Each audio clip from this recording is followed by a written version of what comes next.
एक प्रोग्राम का इंतजाम किया इत्थे जिहदा असीं पूरा सहयोग करते हैं। तो मैं चाहना कि वो पूरा तुहानूं ब्रीफिंग करन कि ये प्रोग्राम की हैगा, किस तरीके नाल कीता जाओगे, साडी मंगां की हैगियां। डॉक्टर साहब, मैं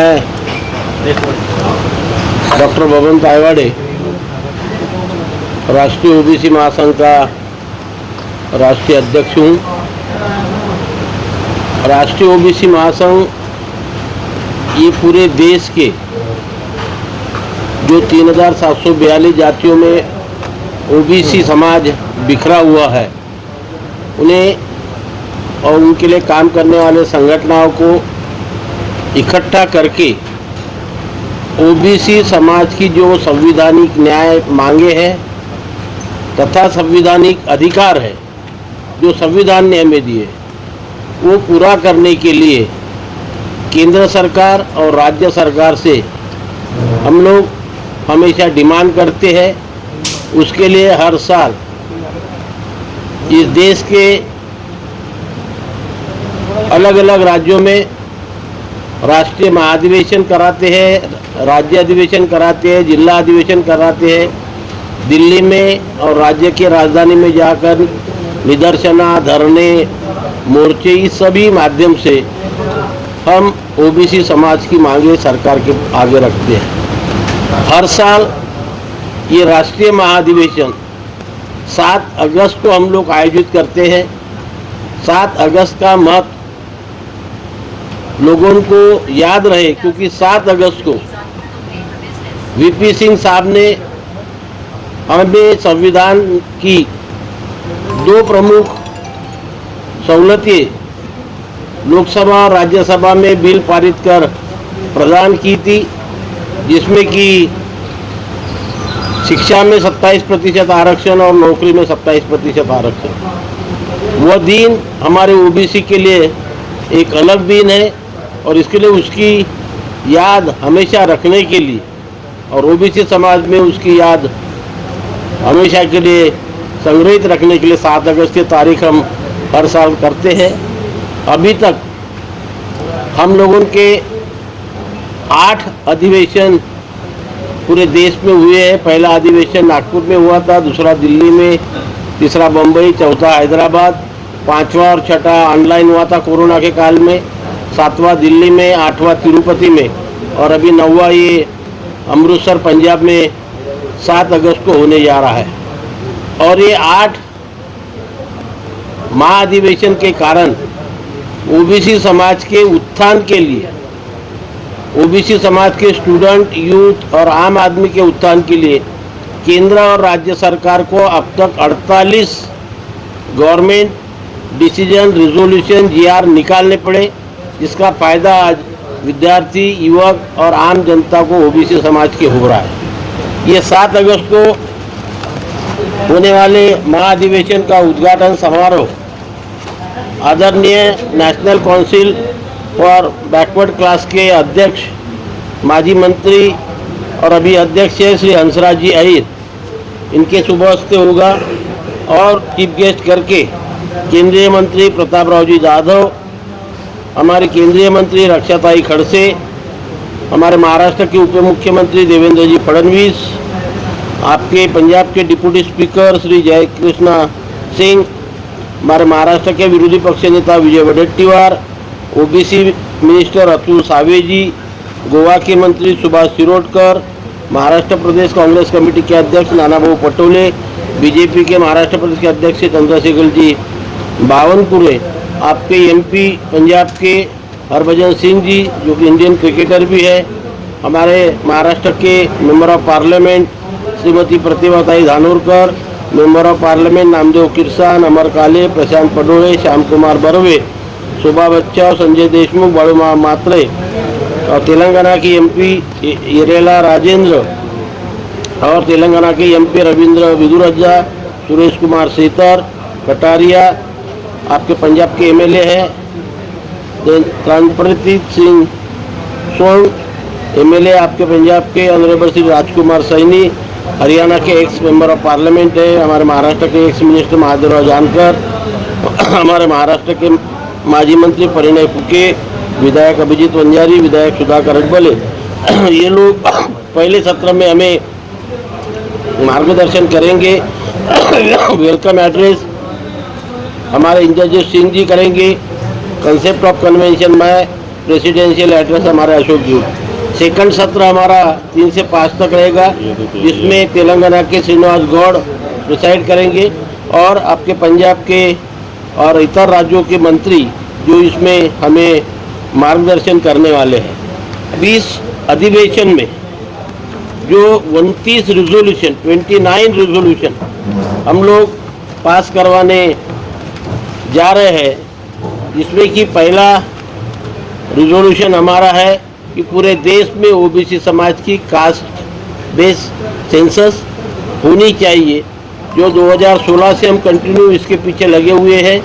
आज अपने देश के सारे अपोजिशन लीडर इसकी डिमांड कर रहे हैं, तो रूलिंग पार्टी जल्दी से जल्द हमारी कास्ट न्याय जनगणना करे, ये हमारी पहली मांग है। दूसरी मांग की सारे देश में जो लोकल बॉडीज में हमें 27% रिजर्वेशन मिलता था, वो सुप्रीम कोर्ट ने कम किया है।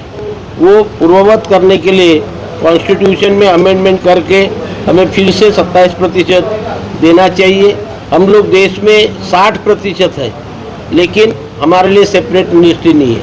हमसे रेवेन्यू लेते हैं, लेकिन वो ओबीसी समाज के उत्थान के लिए खर्च नहीं करते, और इसका प्रॉपर अलोकेशन ऑफ फंड होने के लिए सेपरेट ओबीसी मिनिस्ट्री सेंट्रल में होना चाहिए, ये हमारी मांग है। हमारे केंद्र सरकार और राज्य सरकार में सारे ओबीसी और एससी एसटी भाई हमारे एम्प्लॉय है। ओल्ड पेंशन स्कीम उन्हें प्रॉपर अलोकेशन ऑफ फंड होने के लिए सेपरेट ओबीसी मिनिस्ट्री सेंट्रल में होना चाहिए, ये हमारी मांग है। हमारे केंद्र सरकार और राज्य सरकार में सारे ओबीसी और एससी एसटी भाई हमारे एम्प्लॉय है। ओल्ड पेंशन स्कीम उन्हें लागू करनी चाहिए। 50% का सीलिंग लगा है, वो सीलिंग हटानी चाहिए। नॉन क्रीमी लेयर की लिमिट जो अनकॉन्स्टिट्यूशनल है वो हटाया जाए, और जब तक वो हटाते नहीं, अभी 8 लाख रुपया है वो 20 लाख रुपया किया जाए, ये हमारी मांग है। हमारे महाराष्ट्र में मराठा वर्सेस ओबीसी का बड़ा आंदोलन चल रहा है, तो किसी भी इसमें मराठा कम्युनिटी को ओबीसी में से रिजर्वेशन न दिया जाए, और एकदम से आउटराइट कुंभी प्रमाण पत्र भी नहीं देना चाहिए। देन प्रमोशन में ओबीसी को आरक्षण होना चाहिए। देन हर एक तालुका लेवल, डिस्ट्रिक्ट लेवल पे ओबीसी बॉयज़ एंड गर्ल्स के लिए हॉस्टल होना चाहिए। नच्छीपन कमीशन, मंडल कमीशन, स्वामीनाथन कमीशन की सारी मांगे, सारे रिकमेंडेशन जल्द से जल्द पूरी करना चाहिए। विधानसभा लोकसभा में हमें रिजर्वेशन मिलना चाहिए। महात्मा फुले और सावित्रीबाई फुले को भारत रत्न जल्द से जल्द इस सरकार ने देना चाहिए। इस तरह के 30 डिमांड्स पे हम लोग परसों चर्चा करेंगे, रिजोल्यूशन पास करेंगे, और वो रिजोल्यूशन आने वाले समय में सेंट्रल गवर्नमेंट के सामने रख के वो पूरी करने की डिमांड हम आने वाले साल भर में करने वाले हैं। और इस तरह से इस दबाव पड़ेगा परसों की जो आपकी मीटिंग है जिसमें आप चर्चा करेंगे, कितना दबाव पड़ेगा? क्योंकि अलग अलग राज्यों से जो मंत्री आ रहे हैं, और भारत सरकार पर दबाव कितना का डालने में आप सफल होंगे? देखिए, मैं अभी आपको कहा कि हम लोग 2016 से जो काम कर रहे हैं, और हर साल अधिवेशन लेके अलग अलग पार्टी के लोगों को बुलाकर हम लोग हमारी मांगे, डिमांड उनके सामने रखते। इस बहाने से विधानसभा में, लोकसभा में हमारे मांगों की चर्चा हो रही है, और धीरे धीरे एक एक करके पूरी हो रही है। इसीलिए आज तक हम लोग 48 गवर्नमेंट जीआर निकाल पाए 2016 के बाद। अभी जो सारे अपोजिशन पार्टी सेंसस का डिमांड कर रही है, 50% सीलिंग हटाने की बात कर रही है, ओबीसी मंत्रालय की बात करी, ये हम लोग बार बार रखे, तब उनको उनके एजेंडा पे लेना पड़ा। और हमें आज विश्वास हो रहा है कि एक ना एक दिन रूलिंग पार्टी को ये मांगे हमारी पूरी करनी पड़ेगी। और इसलिए जब तक हम हमेशा रोते नहीं रहेंगे, सरकार हमारी तरफ ध्यान नहीं देंगे। तो ये जो हम लोग महाधिवेशन लेते हैं और बाकी के भी जो एवेन्यूज हम लोग अप्लाई करते हैं, वो इसलिए कि बार बार सरकार को याद दिलाना पड़ता है कि हमारे ये समाज की, ओबीसी समाज की मांगे हैं, और आप जल्दी से जल्द इसे पूरी करें। उसी का एक माध्यम है 9वां अधिवेशन। ओबीसी का जो सर्टिफिकेट होता है हमारे हिसाब से मोर देन 60% पूरे देश में। देखिए वो तो 1931 में हुआ था, उसके बाद ओबीसी का कास्ट सेंसस ही नहीं हुआ। 2011 में कांग्रेस गवर्नमेंट ने इकोनॉमिकल सोशल सर्वे किया था, लेकिन उसकी आंकड़ेवारी डिक्लेयर नहीं की, उसके फिगर ही डिक्लेयर नहीं किए ना, तो उसका मीनिंग क्या हुआ। और इसलिए बार बार हम लोग जब भी हमारा हक मांगने के लिए हाई कोर्ट या सुप्रीम कोर्ट जाते हैं, तो हाई कोर्ट या सुप्रीम कोर्ट क्या बोलती है, इनका सेंसस क्या है, इतना का पॉपुलेशन क्या है। आज एग्जाम्पल पे एक ही स्टेट ने सर्वे कराया, बिहार ने, वहाँ पे हम लोग 62-63% निकले। तो हर स्टेट में ओबीसी की सेंसस पॉपुलेशन मोर देन 60%। कितनी बिरादरी आती है, कितनी पूरे देश में 3742 कास्ट है पूरे देश में, और हर स्टेट में उसका फिगर अलग अलग है। जैसे हमारे महाराष्ट्र की अगर आप बात पकड़े तो महाराष्ट्र में 400 कास्ट है इन ओबीसी कैटेगरी, पंजाब में 60-70 कास्ट पंजाब में, हर स्टेट में उसका अलग अलग फिगर है। लेकिन इन ऑल अगर हमने इंडिया की बात की तो वो 3742 जाती है। सर जो ओबीसी का सर्टिफिकेट होता है उसका सर क्या वैल्यू है इसकी? जो ओबीसी का सर्टिफिकेट है उसको जो भी बनाता है उसको साल 2 साल रिन्यू करना पड़ता है, जबकि एससी का एक बार बन जाए बच्चे का तो सारी उम्र चलता है। ओबीसी का अगर बनाओगे तो 2 साल फिर उसको जाकर ना बात सुनिए, वैसा नहीं। ओबीसी में जो कास्ट सर्टिफिकेट बनता है वो परमानेंट होता है, नॉन क्रीमिलियर का जो सर्टिफिकेट बनता है उसको रिन्यू करना पड़ता है। सर जो सर्टिफिकेट के ऊपर लिखा, मैं आप प्रूफ दे, सर्टिफिकेट ऊपर लिखा था वैलिड अप टू 1 ईयर, उसके ऊपर लिखा होता है वो वैलिडिटी नहीं सॉरी, वो नॉन क्रीमिलियर सर्टिफिकेट, एक वो नॉन क्रीमिलियर सर्टिफिकेट है।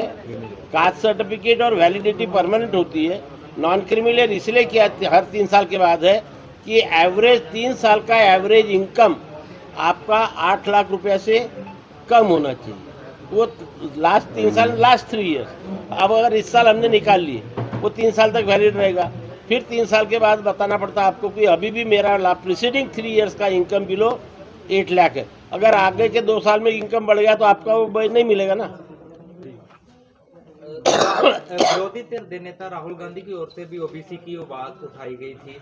क्या लगता है कि अगर विरोधी दल के नेता राहुल गांधी इस मुद्दे को जोरों से उठाए और ये मुद्दा चर्चा का विषय बने तो ओबीसी की मांगे पूरी हो सकती है? बिल्कुल, डेफिनेटली। देखिए वो जिस कॉन्फिडेंस के साथ बोल रहे हैं कि हम सेंसस करा के रहेंगे, सिर्फ डिमांड नहीं कर रहे, क्योंकि अभी जब संवैधानिक पद उनको मिला है और उनके साथ साथ उनके अलायंस के जो बाकी के समाजवादी पार्टी के अखिलेश यादव जी है, तो टीएमसी के नेता, सभी लोग अभी डिमांड कर रहे हैं। और सभी लोग डिमांड करने से बार बार इतने बड़े स्ट्रांग अपोजिशन पार्टी की जब डिमांड होती है तो रूलिंग पार्टी को एक ना एक दिन वो कंसिडर करना ही पड़ता है। ठीक है, थैंक यू।